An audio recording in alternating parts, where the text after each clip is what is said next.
There's been a lot in the news recently about traumatic brain injuries, mostly in the context of athletes, especially football players who have suffered concussions that have had long-lasting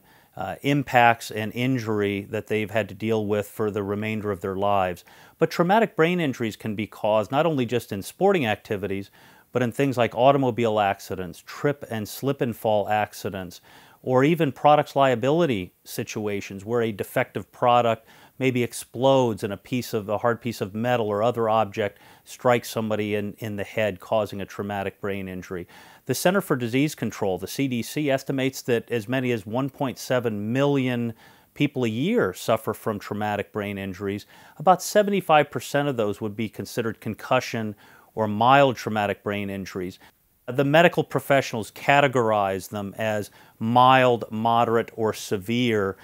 in terms of the brain injury, but we consider, and I think our clients consider, any brain injury to be severe or significant, and so we treat them that way. They can be caused by any number of activities or traumas. We're not going to spend time today talking about the particulars, the function or the anatomy of the brain, the axons, the neurons, things of that nature. Basically, the way these injuries are caused is by either direct trauma, which would be obvious. If you're involved in an automobile accident, your head might strike some portion of the interior of the vehicle, causing a direct trauma to the brain. A slip and fall or trip and fall, where we've had clients actually striking their head directly on a floor or other solid surface, causing a direct trauma brain injury. And even we've had cases, as I mentioned, alluding to it earlier, where in a products liability setting, a defective product actually exploded and a hard piece of metal struck our client in the head, causing a direct trauma. But even if there's not direct trauma involved in an accident, there can be a brain injury caused. And that's usually caused by what's known as a coup, counter-coup type of a motion, where if, like in a rear-end automobile accident, the body and the head is thrown forward and then back, the brain, which is suspended in a gelatinous material inside the skull, will rock forward and back, striking either the back of the skull or the forward portion of the skull, causing a brain injury.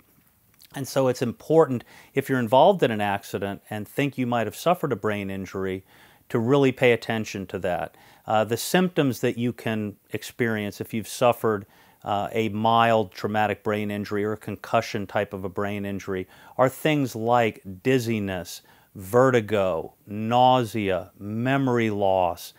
even word-searching difficulties where you're trying to communicate with someone and it's difficult for you to grasp that word that before you always would have no problem with, and now you can't quite grasp that word that before you wouldn't have difficulty with, those word-searching problems. There can be loss of appetite, depression, tiredness, or fatigue. Those are all classic types of symptoms that we see in our clients and the medical professionals see in their patients that suffer from mild traumatic brain injury. If you've been involved in an accident and you're experiencing any of these symptoms, it's important that you consult with a lawyer who is experienced in these types of cases, because the defense, whether it's the defendant directly or their insurance company, will fight these cases very vigorously and will try to downplay the importance of them. And so it's important that you get adequately and effectively evaluated by a medical professional like a neurologist or neuropsychologist to do the test to be able to confirm that a brain injury has occurred, and then to be represented by a lawyer throughout the case who knows how to present the case persuasively to whether it's the insurance adjuster, the defense lawyer, or ultimately, if the case goes to trial, to present it to a jury in an effective and persuasive way so that you or your loved one can be adequately compensated for the harms and damages that resulted from your accident, including any brain injury that was suffered.